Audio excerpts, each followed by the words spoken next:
Ang constipation ay isa po sa karaniwang nararamdaman ng mga buntis. And isa rin po ito sa pinoproblema nila. So kapag na-constipate ka habang buntis, ano ba yung mga pwedeng gawin? Yan po ang pag-uusapan natin sa video na to.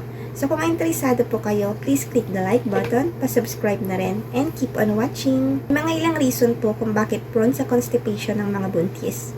And una na nga po dyan ay ang hormonal changes. Kapag buntis ka po is nababago po yung hormone sa katawan natin. Second is dahil po sa prenatal vitamins na tinitake natin. So, binibigyan po tayo ng vitamin during pregnancy para po sa development ni baby. Pero isa po sa side effect nito ay ang constipation. Particularly yung mga supplement na mataas sa iron. Ang iron po kasi is nakakapagpatigas po siya ng stool. And then third is kapag lumalaki na po si baby.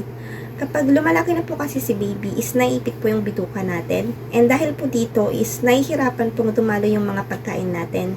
So nahihirapan po tayong matunawan. Kaya po tayo nakakonstipate. And then fourth is maaring kulang po tayo sa liquid. And last is maaring dahil po sa stress. So kapag na-constipate po tayo habang buntis, ano ba yung mga pwedeng gawin? First po is stay hydrated. More fluids po. So, kailangan po natin uminom ng maraming tubig. Buntis ka man po or hindi, kapag hindi po tayo masyadong umiinom ng tubig, is prone po tayo sa constipation. Nakakatulong po kasi ang tubig para palambutin yung stool natin.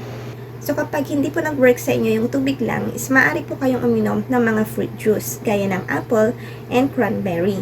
And then, pwede rin po kayong uminom ng probiotic drinks, gaya ng Yakult. Ang Yakult po kasi is nakatulong po siya sa mga digestive problems gaya ng constipation. And then second is kumain po kayo ng mga pagkain na rich in fiber gaya ng mga gulay.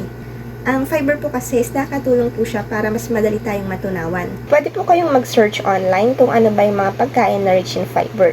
And then light exercise po gaya ng walking.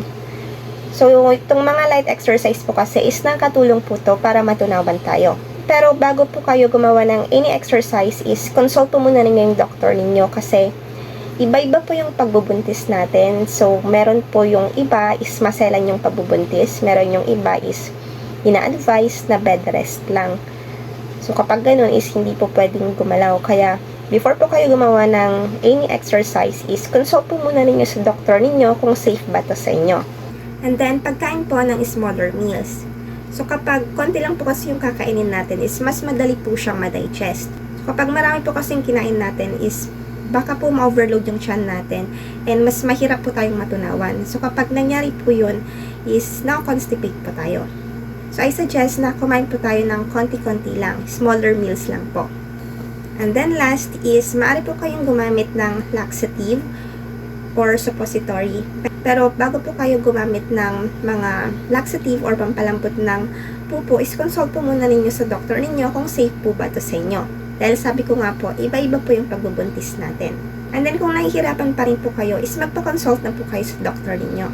So yun po yung mga ways na pwede natin gawin kapag na-constipate tayo habang buntis. And disclaimer lang po, lahat po ng shinare ko dito ay based po sa experience ko in some of my research. It is always best to consult your doctor pa rin po. So, yun lang po and thank you po for watching.